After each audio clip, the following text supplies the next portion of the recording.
ప్రభునందు ప్రియులారా, India Prajabandhu party ఒక 7 లోక్సభ స్థానాల్లో మాత్రమే పోటీ చేస్తోంది. ఆంధ్రప్రదేశ్లో కొన్ని అసెంబ్లీ స్థానాల్లో పోటీ చేస్తున్నాం.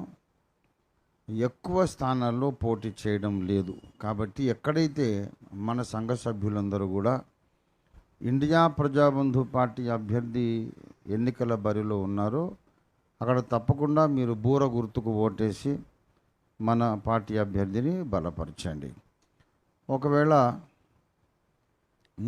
మన పార్టీ అభ్యర్థి లేకపోతే తెలంగాణలో అయితే తప్పకుండా కాంగ్రెస్ పార్టీకి ఓటేయండి. బీజేపీ మీద అభిమానం చాలా బెటరు. తర్వాత ఇఫ్ ఇట్ ఈజ్ ఆంధ్రప్రదేశ్, అక్కడ కాంగ్రెస్ విన్నింగ్ ఛాన్సెస్ చాలా తక్కువ. వైఎస్ఆర్ కాంగ్రెస్కు ఓట్లు మీరు వేయవచ్చు. ఇలా నేను చెప్పిన మాట ప్రకారం కాకుండా మీ మనస్సాక్షి మిమ్మల్ని వేరే విధంగా నడిపిస్తే మీరు యూ కెన్ ఫీల్ ఫ్రీ. ఇది ప్రజాస్వామ్యము. కాబట్టి నేను మీ నాయకుడిగా ఒక సలహా ఇస్తున్నాను. మీరు ఎవరికి వేసినా సరే మణిపూర్లో మన క్రైస్తవ అమ్మాయిలను అత్యాచారాలు చేసిన దుర్మార్గ పార్టీకి మాత్రం చచ్చిన ఓటు వేయొద్దు.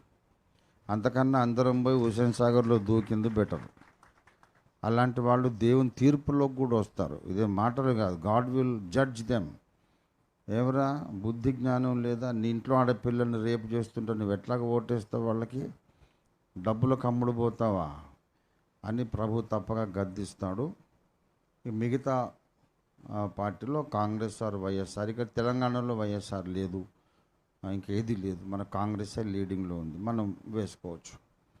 ఆంధ్రప్రదేశ్లో మీరు వైఎస్ఆర్ కాంగ్రెస్ కానీ లేకపోతే షర్మిలమ్మ మీద అభిమానంతో మీరు కాంగ్రెస్కి వెళ్ళాలనుకుంటే నాకు అభ్యంతరం లేదు. It's okay, you can feel free. దేవునికి స్తోత్రం. హల్లెలూయా.